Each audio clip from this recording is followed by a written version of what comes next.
I really have an expert in this, how to think critically about NFTs and master the bell curve. Edward Kayal, Zen Academy and 333 Club ambassador. So please welcome to the stage. Good morning. How are we doing? Awesome. So, I'm going to make this fairly quick, and I want this to be more of a, less of a talk and more of a just like a sticking point that I'd like you guys to think about when you're thinking about whether that's trading or whatever that might be. The clicker is here. Found it. Excellent. So, there we go. Who am I? Hi, I'm Eddie, Dancing Eddie. Ignore that. I'm Eddie, Dancing Eddie.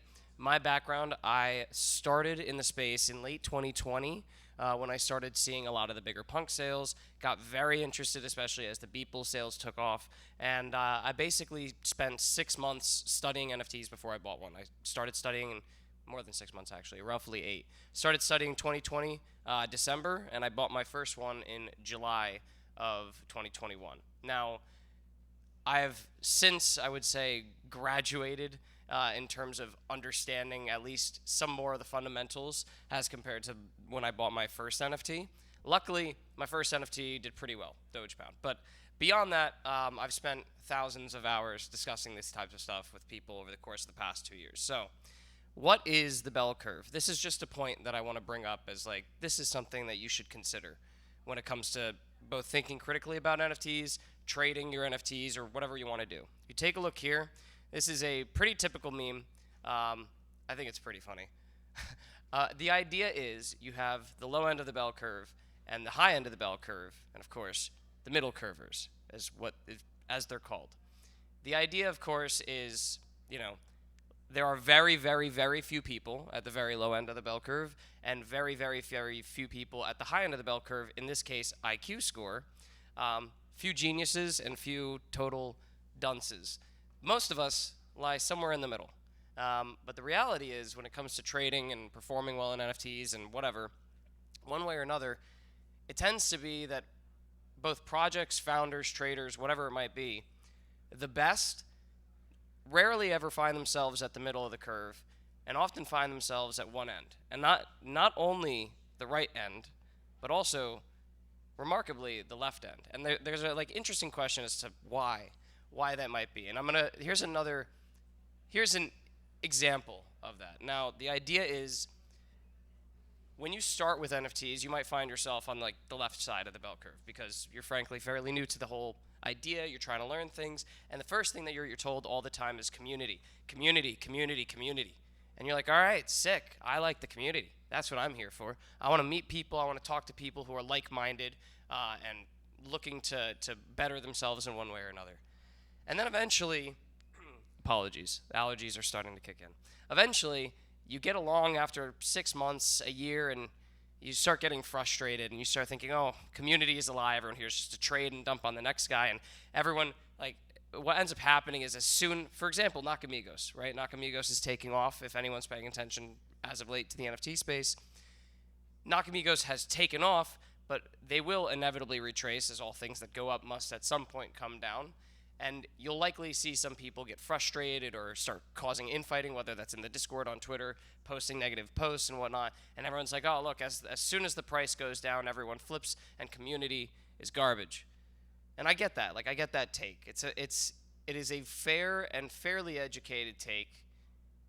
But the reality is, it's still community. Community is still, whether you are just entering the space and that's your bull point for NFTs, or if you are spent years in the space and you've studied NFTs and you've tried to build said communities, you realize that at the end of the day, the first thing that you learn, community, and the first thing that really brings you in is actually the alpha. It's the top end, what the best of us, that's a very non-humble thing to say, but what the best of us actually recognize as truly important.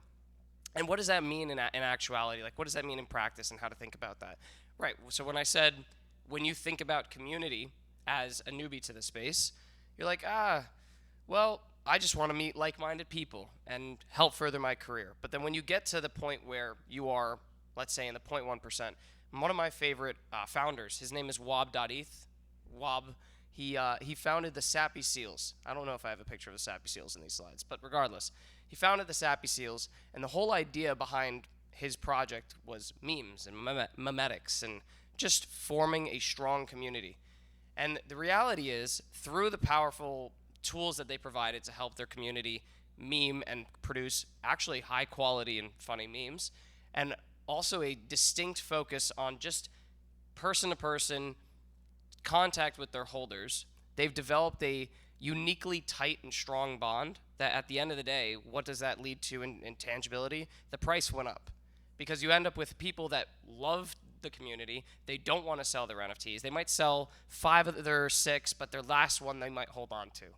And they, every time that they look to sell an NFT, they're like, maybe I'm not so sure if I want to do this, because at the end of the day, I might be leaving behind some friends or failing my friend Wob, who I've been speaking with ad nauseum, and he's wonderful, right?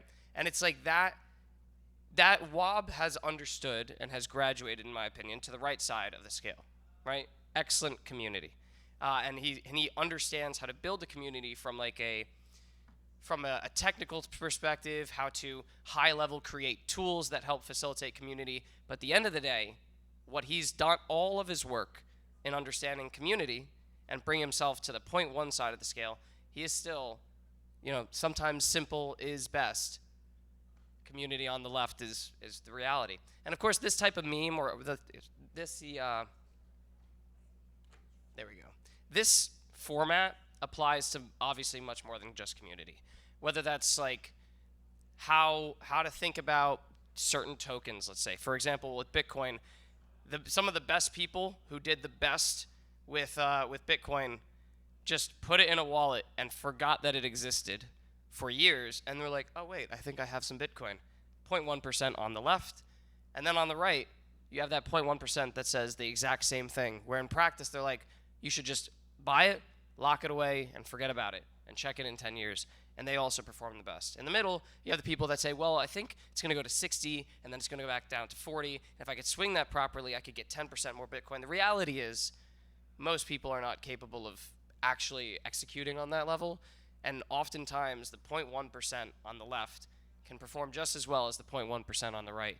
And that's like a concept that took a while for me to realize and stick with it, but I strongly think that it's something that you guys should consider. So going forward, that's my thought, something that you guys should consider. And if you guys are curious to hear more stuff like this, I run spaces maybe 10 times a week. That's my handle, @DancingEddie_. I work with Zen Academy and Sail.Fun.